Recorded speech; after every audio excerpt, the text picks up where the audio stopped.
Hey, what's going on, guys? It's White Chaos, so welcome back to another Division video. Today I'm going to be showing you guys my very first build for 1.6. Now, I do want to start off by saying this build is not going to be competing up against the best builds in the game. Instead, it's just a very fun build to use. It's still great, but not as good as some of you may actually think. So it's a Lone Star double Cassidy build. I've been wanting to make this since like day 1, day 2, maybe even day 3 of week 1 PTS about a month ago. So I'm finally hyped that it's here and I can finally make the build. So to begin with, I got 7185 firearms, which gives me 219,000 DPS on my primary, 229,000 on my secondary. I already went over the toughness, 290.4k, 4874 stamina, and my skill power pretty low, 89.3k. Electronics is at 2708. So to begin with, let's go over the Cassidys.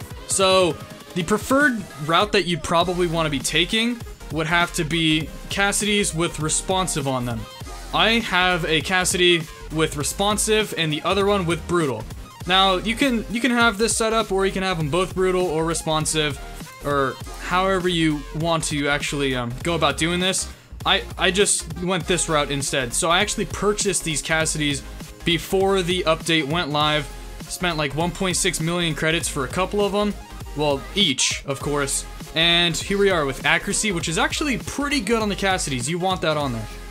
I don't remember what was rolled on right here, but it definitely replaced that for responsive, brutal, or anything else that you want. But I would suggest either putting brutal, responsive on there, and that's the end of that. On to the gear. Let's go over the high ends right now. I got the Barrett's Bulletproof Vest, 1774 armor.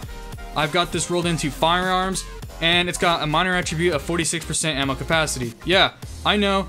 My major attributes aren't that great. I do actually have enemy armor damage on there, 5.5%, but I'd rather much have health. You guys should probably want to go for health on there if you can. If you can't, then that's fine. Just rock a Barrett's chest to begin with. Over here with a Savage for the critical hit chance by 7% gained from targets out of cover.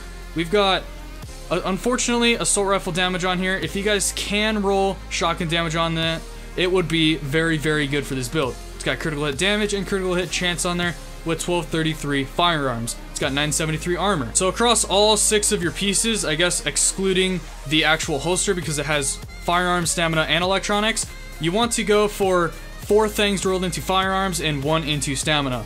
And also, for the mods, we have 4 stamina mods and 1 firearms mods, and I decided to put that down here on the knee pad so I can find it at ease. Along with that, we also have some prototype performance mods which give us 2% pulse critical hit chance. So altogether with these 4 mods and all these pieces, we have 8% additional critical hit chance. Now let's go look into my abilities real fast. You do want to put the tactical scanner on there. So this one for me comes with critical hit chance of 15.3% and critical hit damage by 9.7%. Now, if my calculations are correct, another 8% on there, of course 23.3% critical hit damage right there. So let's move on to the actual gear itself. Lone Star, 4-piece Lone Star, backpack, mask, knee pads, and holster. So let's go on to the backpack up here. It's got 1222 armor, rolled into firearms, 15% stability, and a minor attribute of 15% disrupt resistance. You can, of course, get some better stuff rolled onto the major attributes, but I unfortunately could not go there. Now onto the mask, we've got 963 armor, rolled into stamina, 4% critical hit chance. Try getting that on there because it will add to the actual critical chance for the build.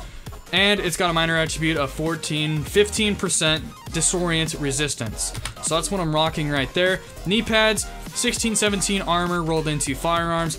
Luckily got 3.5% enemy armor damage on this, and nothing really good for minor attributes. Finally, onto the holster. You do want to roll something better than reload speed on here because it's actually obsolete.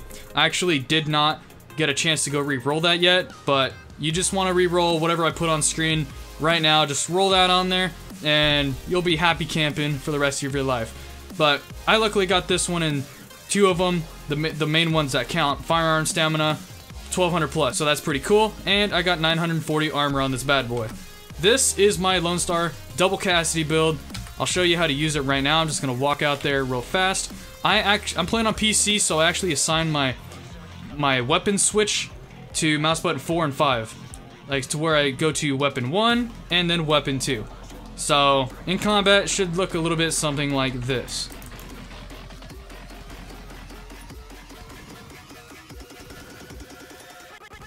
Now that shoots pretty darn fast. If you guys can get your shots on target pretty easily, if you guys are skilled enough to do that, then you can definitely wreck house and use it to your advantage. So that's going to be it for my Lone Star double Cassidy build. If you guys ended up enjoying it, don't forget to drop a like on the video and also subscribe to the channel for more daily Division content. Expect to see Last Stand, Signal Loss, Dark Zone 7 through 9 live streams on this channel, as well as more builds to come.